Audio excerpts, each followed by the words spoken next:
अस्सलाम वालेकुम दोस्तों। भारत की बहुत मशहूर अदाकारा है करिश्मा कपूर। कपूर फैमिली की चश्मो चिराग। उनके एक्स हस्बैंड संजय कपूर का पिछले हफ्ते लंदन में अचानक पोलो पोलो खेलते हुए दिल बंद हो गया और वो मौत के मुंह में चले गए। अच्छा, ये तो हार्ट अटैक होना या दिल का कोई मर्ज होना कोई बड़ी बात नहीं, लेकिन बरतानवी एक अखबार ने एक अजीबोगरीब दावा कर दिया है उनकी मौत के हवाले से। और वो एक नई उन्होंने मिस्ट्री को जो है पैदा करने की पता नहीं कोशिश की है या हो गया है, अल्लाह बेहतर जानता है। लेकिन अखबार भी कोई छोटी नहीं है।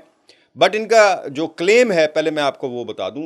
इन्होंने जैसे मैंने पहले कहा कि पिछले हफ्ते ही ये संजय कपूर हैं, बहुत मालदार असामी है, जॉइंट किस्म की इनके बिजनेसेस हैं। यहाँ तक के बता रहे हैं कि रॉयल फैमिली के जो प्रिंस विलियम हैं उनके बड़े अच्छे दोस्त थे ये। और यानी बहुत खाते पीते। ज़ाहिर है करिश्मा कपूर से जिन्होंने शादी की होगी वो कोई आम आदमी तो नहीं होगा। लास्ट वीक ये अपने दोस्तों की, बल्कि टीम है इनकी गोल्फ की, उसके साथ बाकायदा एक मैच खेल रहे थे पोलो ग्राउंड में कि अचानक ही ये ज़मीन पर गिर गए। और ज़मीन पर गिरने के बाद जब जाकर देखा गया तो इनको हार्ट अटैक हो चुका था और फर्स्ट एड मिलने से पहले ही वो हलाक भी हो गए। अच्छा, ये तो उस वक्त नॉर्मल ज़ाहिर है हार्ट अटैक था, पोस्टमार्टम ये वो सारा कुछ हुआ। अब उस अखबार ने जो दावा किया है वो ये है कि जी इन्होंने एक शहद की मक्खी जो है वो इनके मुंह में चली गई और उसने डंग मारा और इन्होंने निगल लिया उसको, जिसकी वजह से इनको एलर्जी हुई। यानी एलर्जी का वहीं पे अटैक हुआ। इनको एलर्जी थी शायद ऑलरेडी उस चीज़ से, और उसकी वजह से इनका सांस जो है गला वो सूज गया और नालियां बंद हो गई और इनकी दिल जो है वो बंद हो गया। अब ये डेली मेल, मैंने बताया कि ये कोई छोटी अखबार नहीं है जिसको रद्द कर दिया जाए। ये क्लेम कर रही है, बल्कि उन्होंने अपने सोशल मीडिया पे भरमार की हुई है इन चीज़ों की कि जी ये इस तरह उनकी मौत वाक़या हुई है। बट लॉजिकली मैं आप लोगों के से भी ये बात आपके सामने रखता हूँ कि लॉजिकली ये चलें, ये तो माना जा सकता है कि बंदे ने किसी वक्त मुंह खोला हो या हंस रहा हो तो कोई छोटी मोटी मक्खी जो है वो मुंह में चलेगी। शहद की मक्खी का साइज़ भी आम मक्खी से तो काफ़ी बड़ा होता है। वो भी मुमकिन है, ज़ाहिर है मुंह से बड़ी तो नहीं होगी, तो हो सकता है कि मुंह में चलेगी। ये भी मुमकिन है कि उसने डंग मार दिया हो, होंठ पे मार दिया हो, अंदर की तरफ डंग मार दिया हो। लेकिन ये कैसे मुमकिन हो सकता है कि वो उन्होंने निगल ली हो, मतलब स्वेलो कर ली हो। बाकायदा उन्होंने लिखा हुआ है, स्वेलो का वर्ड यूज़ किया हुआ है। अपनी तो भाई इस अकल में मैंने कई डॉक्टरों से भी बात करने की कोशिश की जो एक्सपर्ट्स हैं इस हवाले से। एलर्जी होना, वो बता रहे हैं कि जी एलर्जी हो सकती है किसी चीज़ से, वो किसी भी चीज़ से हो सकती है। गंदम से भी बाज़ लोगों को होती है, बाज़ लोगों को दूध से होती है, बाज़ लोगों को नट्स से होती है। ये तो बड़ा कॉमन चीज़ है।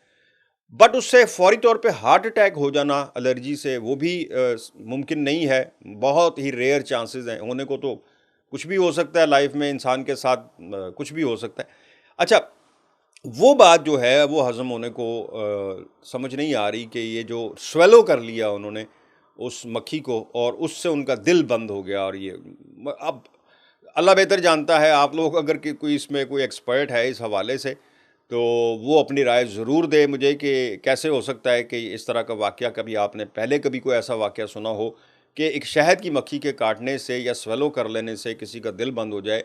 हाँ, सांस की नालियाँ सूज सकती हैं अगर गले में या मुंह में कुछ चीज़ इस तरह की डंग मार दे। ज़ाहिर है आपको पता है उसके बाद काफ़ी स्वेलिंग हो जाती है, वो चीज़ समझ आती है, सांस बंद होना। लेकिन दिल पे अटैक होना कोई अजीब सी बात है। लेकिन इसके साथ साथ, इस खबर के साथ मैं आपसे एडवांटेज ये लेना चाहता हूँ कि जो अफसोसनाक, आप लोग तो, हमारी जो नई जनरेशन है वो आयशा खान साहिबा जो एक्टर हैं पाकिस्तानी, उनको नहीं जानते। उनकी लाश मिली है उनके फ्लैट कराची से, और वो भी तब मिली जब 7 दिन के बाद उनकी बॉडी ने ताफुन छोड़ दिया, यानी बदबू छोड़ी। तो मोहल्लेदारों को पता चला कि इस फ्लैट से बदबू आ रही है, और खोल के देखा गया तो पता चला कि अंदर आयशा खान पाकिस्तान की नामवर अदाकारा थी। उनकी एज तो इस वक्त 77 थी, और आप अंदाज़ा लगा सकते हैं कि वो अपनी मिड एज में पीटीवी की माया नाज, बहुत जो मशहूर ड्रामे हैं पीटीवी के पुराने, उनकी वो बड़ी मारूफ उन्होंने किरदार अदा किए हुए हैं, बड़ी यादगार किस्म के किरदार अदा किए हुए हैं। उनकी इस हालत में मुझे ये नहीं समझ आई कि इतने बड़े बड़े सेलिब्रिटीज़ जो हैं इनके तो फैंस ही इतने होते हैं, राब्ता ही इतने, 7 दिन उनसे किसी ने राब्ता नहीं किया, कोई फैमिली मेंबर उनसे 7 दिन तक उसने पता नहीं किया कि उन 7 दिन से वो राब्ता नहीं कर रही हैं, तो घर जाकर फ्लैट पर जाकर देख लें। और वो भी तब पता लोगों को चला जब ताफ़ुन फैल गया। सो ऐसी लाइफ भी बड़ी ही मिज़रेबल लाइफ है भाई, इतने बड़े-बड़े एक्टरों की, इतने बड़े-बड़े नाम हैं, पता नहीं दोस्तियाँ कम हैं या दोस्तियाँ ही किस किस्म की हैं कि दोस्तों ने पता करना भी गवारा नहीं किया कि मैडम आयशा खान जो हैं वो 7 दिन से किसी से राब्ते में नहीं है। कोई फैमिली मेंबर, कोई कज़न, कोई दोस्त, ये तो इतने-इतने बड़े लोग हैं, इनका तो वैसे ही राब्ता रहना चाहिए लोगों के साथ, लोग रखते हैं सेलिब्रिटीज़ के साथ। चलो सेलिब्रिटीज़ को भी गोली मारो, अपना अपने फैमिली मेंबर्स वगैरह कुछ तो रिश्तेदार होंगे, लेकिन इनकी जिस तरह डेड बॉडी मिली है, बड़ा अफ़सोस हुआ और इनकी तस्वीर आँखों के सामने आ जाती है, इनके किरदार आँखों के सामने आ जाते हैं। मैंने कहा चलें ये भी मैं साथ आपको कवर कर दूँ कि जिस हाल में आयशा खान बेचारी जो हैं दुनिया से गई हैं और जिस तरह उनकी बॉडी मिली है। मुझे दें इजाज़त, अल्लाह हाफ़िज़।